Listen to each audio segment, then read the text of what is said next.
Latvijas automoto biedrība uzsākusi jaunu akciju. Seniori pie stūres, tā ir drošība un atbildība. Tikai šoreiz tas nav viena paša Lamba iniciatīva, tā ir starptautiska lieta, kurā piedalās arī Latvijas pārstāvji.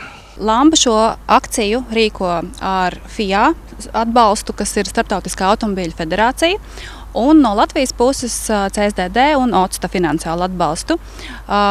Projekta atbalstītāji vēl mums ir Drošas braukšanas skola un Latvijas automobīļu federācija LAF. Šāda akcija notiek gan Kanādā, gan Spānijā, Francijā, Vācijā, tā kā tā ir starptautiska. Un arī tur senioriem ir iespēja pārbaudīt savas braukšanas prasmes. Mēs aicinām seniorus pieteikties uz tālruni 1888 un pieteikt dalību šajā braukšanas testā.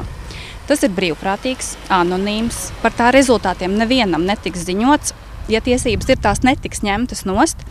Ir nosacījums virs 60 gadiem un derīga autovadītāja apliecība, lai piedalītos šādā testā, un pirmajiem 200 šāda testa iziešana ir bez maksas. Aicinu zvanīt, pieteikties, pārliecināties par to, ka mēs esam droši braucēji un pēc iespējas ilgāk saglabāt savu mobilitāti, lai nebūtu par nastu saviem mazbērniem un pašiem braukt pie stūres, bet par to pārliecināties un iespējams kādu niansu arī uzlabot, jo Drošas braukšanas skolas instruktori to izdarīs saudzīgi, viņi jūs nelamās, pilnīgi noteikti ne, un varbūt norādīs uz detaļām, kas tieši šim konkrētajam senioram būtu uzlabojamas. Kāda notiek tā testēšana? Testēšana notiek šādi. Jūs zvanat, piesakāt savu dalību, tad Drošas braukšanas skolas instruktors ar jums sazinās un vienojās par laiku un vietu, kādā veidā notiks tests.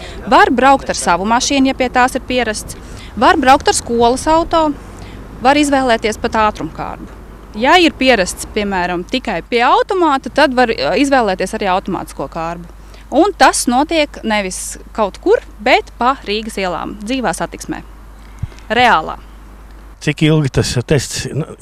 Pats braukšanas tests notiek 45 minūtes, un tā rezultātā instruktors dod savus ieteikumus, kas būtu uzlabojams, un izsniedz certifikātu par to, ka šāds tests ir iziets. Un var piekarināt mājās pie sienas un saviem tuviniekiem parādīt, es esmu drošs braucējs. Akciju rīkojam tieši pavasarī, jo diezgan liela daļa no senioriem autobraucējiem ir tā sauktie vasaras braucēji. Pa ziemu ieziemo savu auto un pavasarī atsāk braukt.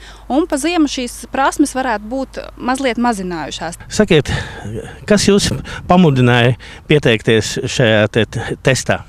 Vienkārši dzirdēju radio un pazvanīju. Un mani uzaicināja šodien.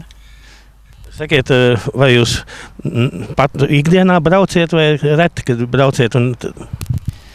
Vadu mašīnu ikdienā, ir man visas kategorijas. Jā, jā, ir autobuss. Kādreiz esmu strādājis arī uz autobusu. Ne jau nedrošības dēļ, bet tieši apzinīguma dēļ jūs esat nākuši. Laikam gan, jo nāk jau arī gadiņi, un tad jau vairs nav tādas tās iemaņas arī, bet Ko pasniedzējs teica šodien? Pasniedzējs teica, ka viss kārtībā, var braukt pat. Vai pārējiem senioriem jūs arī ieteikt visiem atnākt šeit piedalīties tajās testos, ja ir tādi, kuriem varbūt pat nevajag arī? Es domāju, ka jā, jo ir tādi, kas iebraucot Rīgā, atstāja mašīnu pie Rīgas robežas, zina pat personīgi tādus, lai viņi nebūtu mašīna jāatstāja pie Rīgas robežas, varbūt pabraukāt arī pa Rīgu tā, ar instruktoru pavadībā. Seniori, kas piesakās pie jums testu braucieniem, kāda viņiem ir zināšana līmeņi, un arī iemaņas? Zināšana līmenis pagaidām, pat tik, cik tagad ir tikai 3 izbraukuši, jā, tad var teikt, ka daļai ir zināšana un iemaņu līmenis ļoti labs, jā, ļoti pārliecinoši un labi braucēji, tā varētu teikt.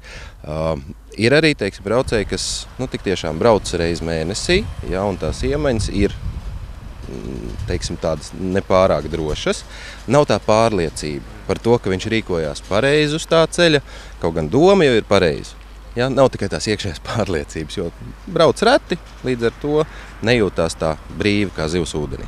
Kā jau visas labas lietas, noteikti šī akcija arī kaut kad beidzās. Jā, šī akcija turpināsies līdz 31. maijam, tādēļ aicinu nekavēties un pieteikt savu dalību pa tālruni 1888 un braukt un pārliecināties par savām braukšanas prasmēm jau tagad.